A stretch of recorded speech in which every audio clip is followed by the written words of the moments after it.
ओम शांति। आज 10 अगस्त 2026 सोमवार के प्यारे बाप दादा के अनमोल मधुर महावाक्य हैं। आज की मुरली के सार में दुख हरता सुख करता बाबा ने आप समान बनने के लिए कहा कि जैसे बाप अपकारियों पर भी उपकार करते हैं, ऐसे फॉलो फादर कर सुखदायी बनना है।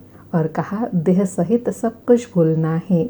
बाबा समझाते हैं, मीठे बच्चे खूब पुरुषार्थ करो, सबको बाप का परिचय दो। फिर नशा दिलाते कहा कि तुम कितने सौभाग्यशाली हो जो तुमको ऊंच ते ऊंच बाप मिला है। तुम अभी उनके सन्मुख बैठे हो। बाबा कहे तुम ज्ञान सागर के पास आए हो, ज्ञान रत्नों से अपनी झोली भरने, कमाई करने। बाबा मीठे मीठे बच्चों को कितना ऊंच ले जाते हैं। बाबा का बच्चों से प्यार है तो सिर्फ बच्चों को ही देखते हैं। तो ऐसे बाप को कितना प्यार से याद करना चाहिए। फिर श्रेष्ठ अवस्था बनाने के लिए कहा कि आपस में कभी लड़ो झगड़ो नहीं, अपने को आत्मा समझ इस देह को भूलते जाओ, सिवाय एक बाप के और कोई याद न आए। यह भी जैसे जीते जी मौत की अवस्था है। इस दुनिया से जैसे मर गए, कहते भी हैं आप मुए मर गई दुनिया। तो बाबा कहे यहाँ तुमको जीते जी मरना है, शरीर का भान उड़ाना है। तो एकांत में बैठ यह अभ्यास करते रहो। फिर अभ्यास करने का समय बताया कि सवेरे सवेरे एकांत में बैठ अपने साथ बातें करो, बहुत उकीर से बाबा को याद करो, अर्थात बहुत दिल जिगर उमंग से बाबा को याद करो। बाबा बस अभी हम आपकी गोद में आए कि आए, बस एक की याद में शरीर का अंत हो, इसको ही एकांत कहा जाता है। बाप को याद करते करते यह शरीर रूपी चमड़ी छूट जाए, ऐसी अवस्था बनानी है। फिर अटेंशन दिलाया कि पुरुषार्थ के लिए थोड़ा सा संगम का समय है। बच्चे पूछते हैं बाबा यह पढ़ाई कब तक चलेंगी। तो बाबा कहते हैं जब तक देवी राजधानी स्थापन हो जाए तब तक बाबा सुनाते रहेंगे। फिर तुम ट्रांसफ़र हो नई दुनिया में चले जाएंगे। फिर योग बल से काम लेने के लिए कहा कि कोई दिवाला निकालता है, बीमार होता है, तो बाप कहेंगे यह तुम्हारा हिसाब किताब है।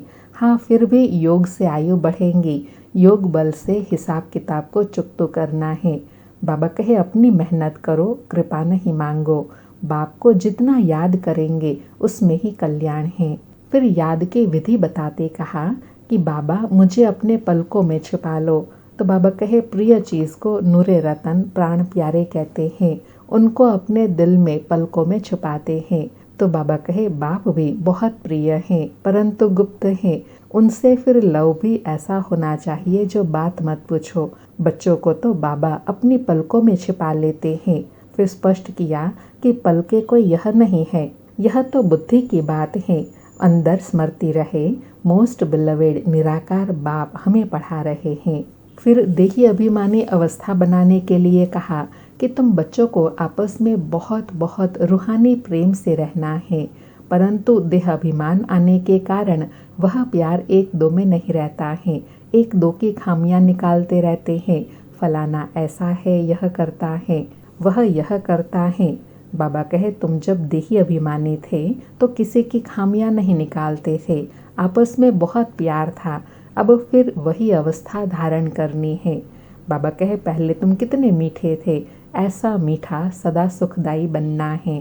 फिर सतो प्रधान अवस्था में रहने के लिए कहा देह अभिमान में आने से दुखदायी बने हो तो तुम्हारी रूहानी खुशी भी गायब हो गई है, लाइफ भी छोटी हो गई है, अकाली मृत्यु होती है। अब बाप आए हैं तुमको सतो प्रधान सुखदायी बनाने। जितना याद में रहेंगे उतना खामियां निकलती जाएंगी। फिर स्वयं की चेकिंग करने के लिए कहा कि अपने को देखना है कि हम कितना मीठा बने हैं, हमारा बाबा के साथ कितना लव है।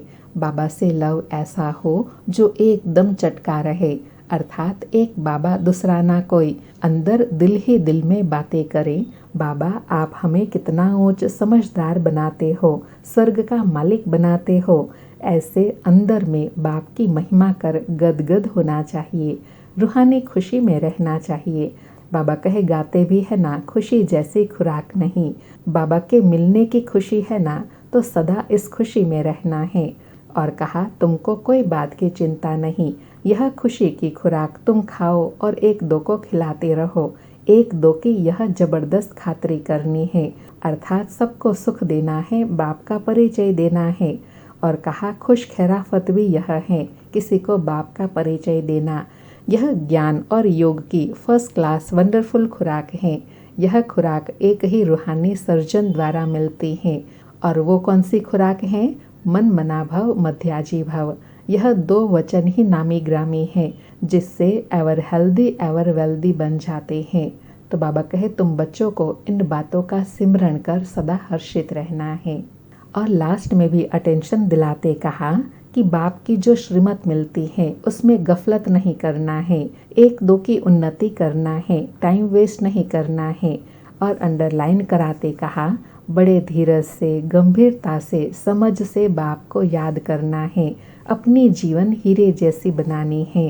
और साथ में मैसेज देने के लिए कहा कि सभी को बोलो अपने को आत्मा समझ बाप को याद करो और कर्म इंद्रियों से मनसा वाचा कर्मणा कोई बुरा काम नहीं करो।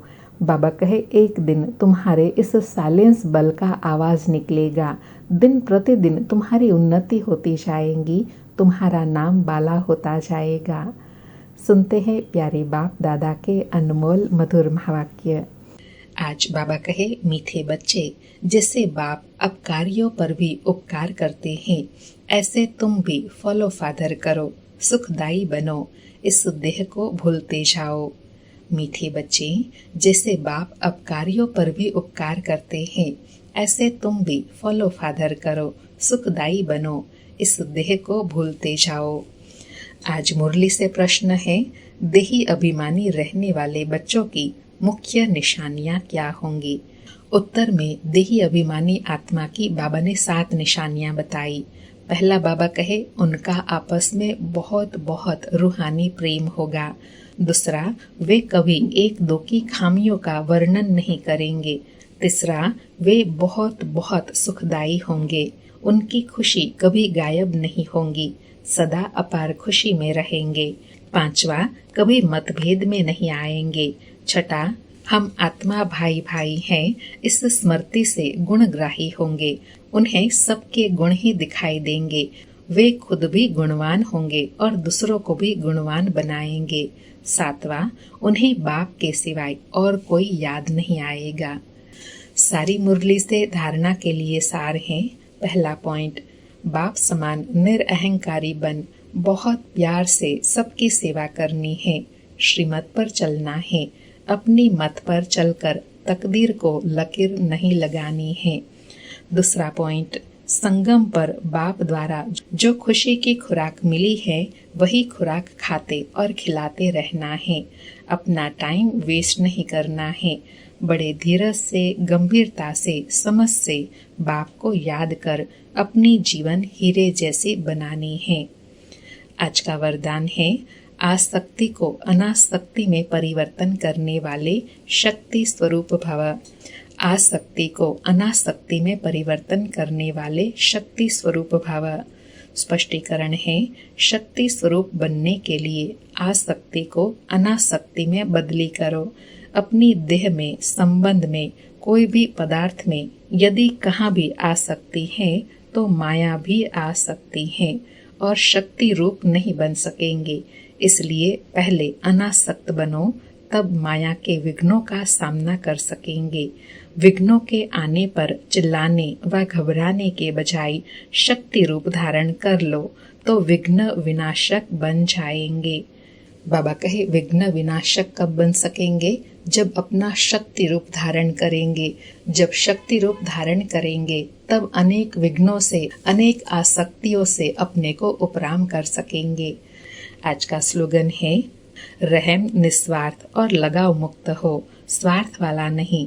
बाबा कहे रहम कैसा हो? निस्वार्थ हो और लगाव मुक्त हो, उसको ही रहम दिल कहेंगे। आज के अव्यक्त इशारे हैं, अपवित्रता के बीज को भी समाप्त कर संपूर्ण स्वच्छ पवित्र बनो। आज की धारणा है, मैं संगम युगी ब्राह्मण हूँ। यह व्यर्थ संकल्प अपवित्रता के संस्कार, शूद्र के संस्कार व स्वरूप हैं। ऐसा अनुभव हो कि यह अपवित्रता और विस्मृति के संस्कार जो मेरे यथार्थ ब्राह्मण पने के नहीं लेकिन शूद्र पने के हैं, उनको मेरा समझते हो तो माया के वश होकर परेशान होते हो। अच्छा, ओम शांति। शुक्रिया बाबा, शुक्रिया मम्मा।